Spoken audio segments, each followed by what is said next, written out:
Stay tuned. This episode's all about using those jake brakes.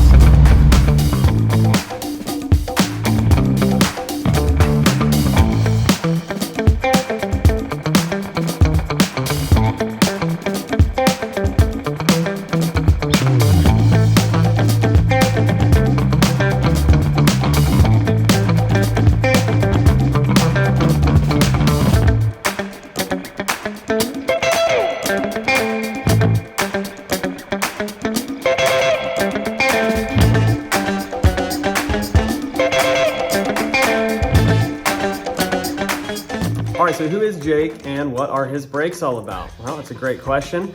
Before we get too far down that road, though, I want to point out that there's a lot of different types of trucks that have different jake brake systems and different transmission systems. So the truck that we'll be discussing today is a Freightliner Cascadia. Along the column of the steering wheel, it's going to have a 3-jake system and a 12-speed automatic transmission.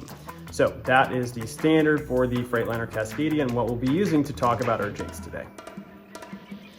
I will be referring to the jakes as first, second, and third in ascending order based on their restriction.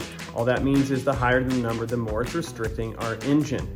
Keep in mind we are typically in the second jake for restriction. That third jake is generally designated for stopping the vehicle or for a very specific RPM window of descent control between 17 and 20. And that's kind of 200 level stuff. At some point, if you have questions about that, feel free to reach out and ask. But typically we're going to be in that second jake for descent control. So what are the jake brakes? Well, compression release braking, i.e. engine braking, essentially releases the air that is typically given back to the engine after the intake stage during the compression stage, thus restricting the power given to the vehicle. There are a lot of great video tutorials that break down this system even further, and I suggest doing some independent research because it's really interesting stuff. I've linked a couple videos in the description below.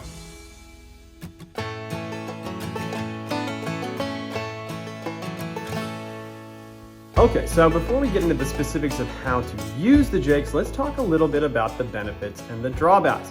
First benefit is pretty obvious. We now have a second system to help us restrict the speed of the vehicle. So it's going to take some of that pressure, both literally and metaphorically, off that disc and rotor or that drum and that lining. So that's definitely going to help us extend the life of our other braking system.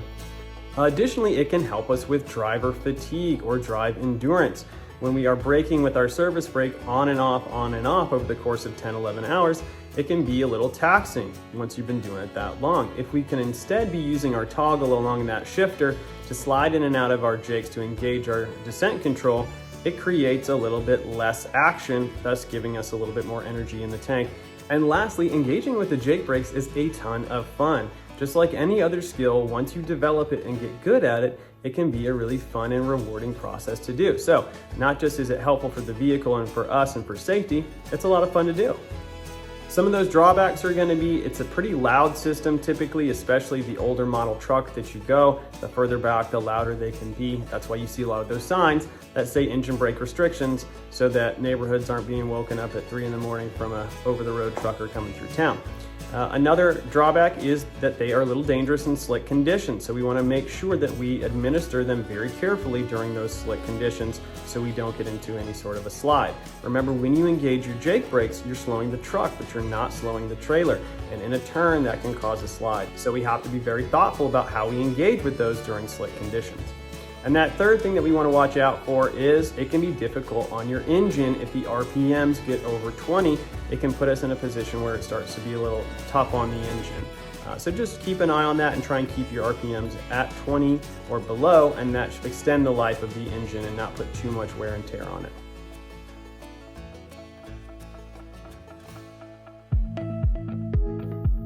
All right, so we're gonna develop a strategy for this specific point of action, the descent control, how we respond to that particular point of action. So the strategy first needs to be informed by a target speed window. We always need to have an idea of what our objective is, where we're trying to stay, so that way we can focus on staying in that target speed window. 3 things should typically inform whatever your target speed window. Ours is gonna be, as you can see right here, 60 to 65.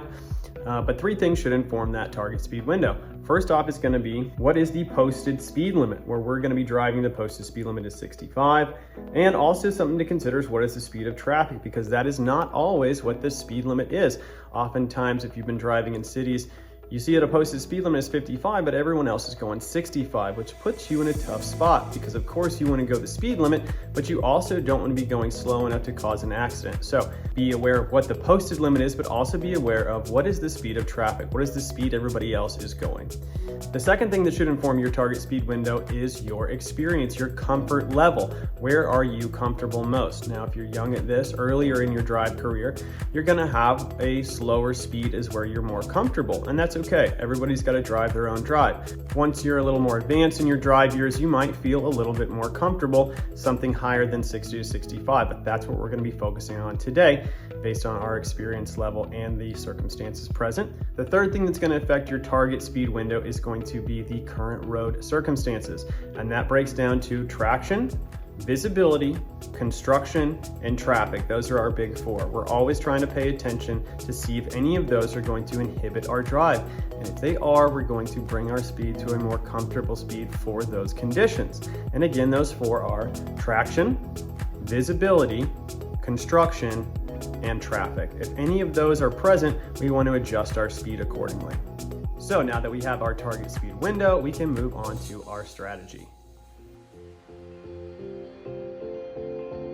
The strategy I like to coach students with when doing descent control and using those jake brakes is AACAA.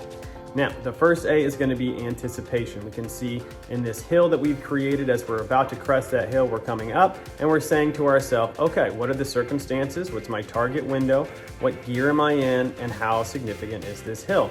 Gathering information, anticipating when we might need to do the next A, which is going to be our action. At that point, we're going to slide into our second jake. Typically, this is when we're face down the hill and we see that our speed is starting to increase.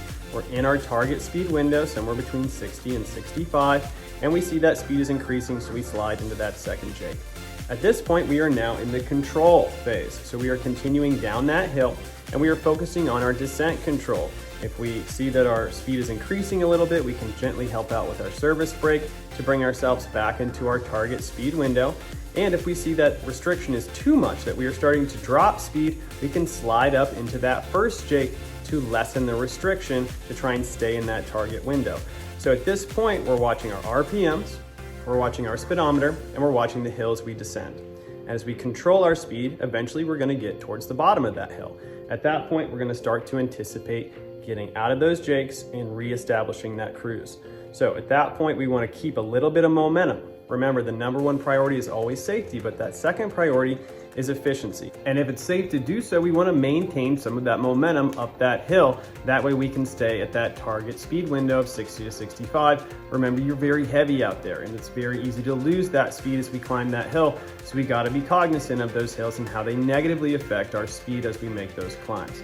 So as we can see again, we have our anticipate and then our act. Typically when we're facing down the hill, slide into that second jake. Then as we're going down that hill, we want to control our speed, monitoring our speedometer, our tachometer, trying to stay under 20, and also watching that hill.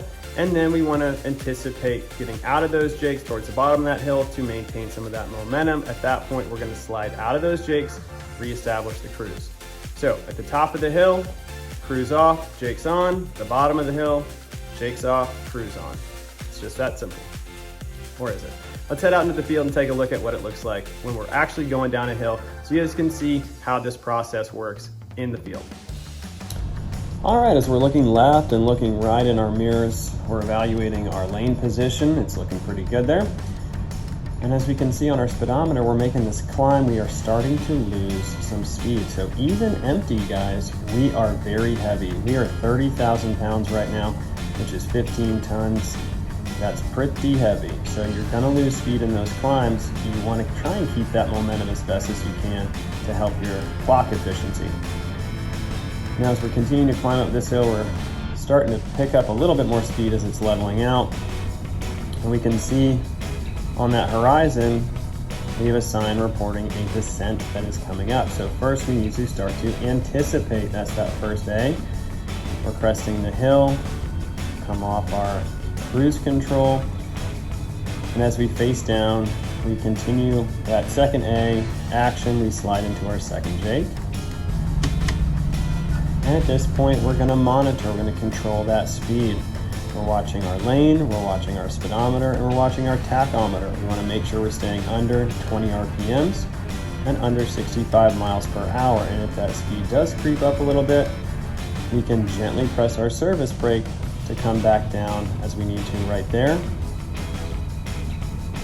2 seconds of pressure to come off about 2 or 3 miles per hour.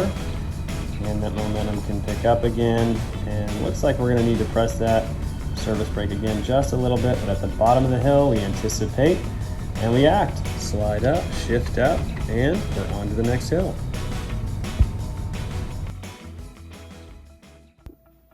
So when we think about it, essentially we're just doing 2 points of action here. We're going to disengage our cruise and engage our jake brakes at the top of this hill. And then at the bottom, we're going to disengage our jakes and re-engage our cruise control. So top of the hill, bottom of the hill, these are the points we're making some action happen. And in the middle, we're just monitoring to keep our speed controlled. Now it is worth saying at this point that there are different hills that are going to affect us differently. We know that a Vail, a Donner, a Snoqualmie Pass, these are going to be a lot different than some of those hill country hills that you're going to see in Virginia, Tennessee, Missouri. These are going to be quicker, shorter hills. So we need to adjust our strategy. Obviously, these quicker, shorter hills, we need to make sure that we're paying attention, we're getting in those jakes pretty quick.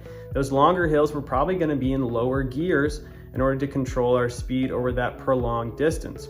So we're not going to be targeting that 10, 11, 12 that we see up here. We might be in 9 or even the 8th gear, and that is okay too. We can still use descent control, and to get to your 8th gear, you're just going to use that paddle shifter and push it away from you a couple pushes. Each one is going to drop your gear one at a time.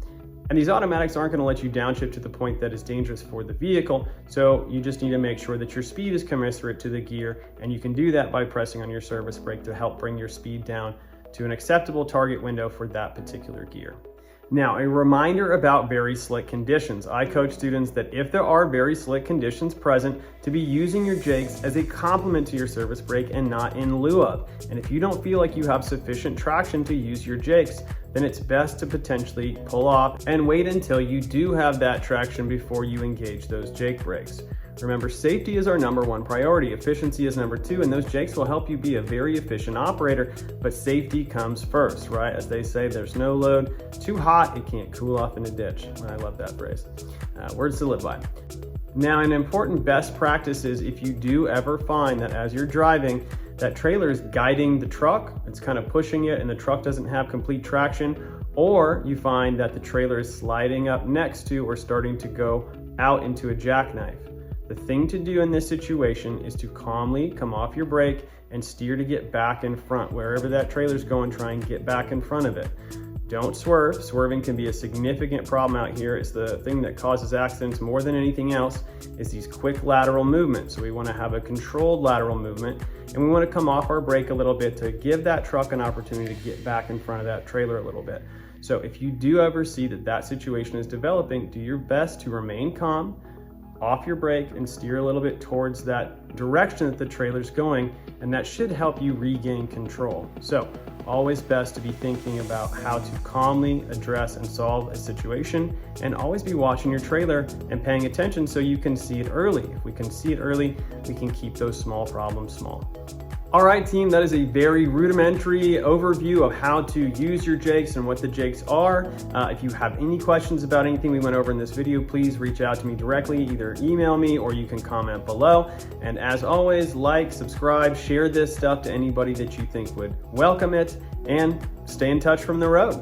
Drive safe, drive smart. Until next time, guys.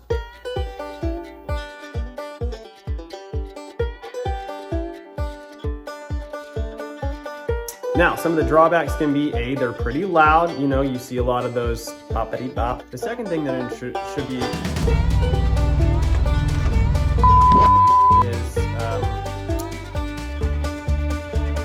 hard on the engine, if I monitored correctly. Some of the drawbacks is, you know, that'd be a really good name for a punk band. You know, monitor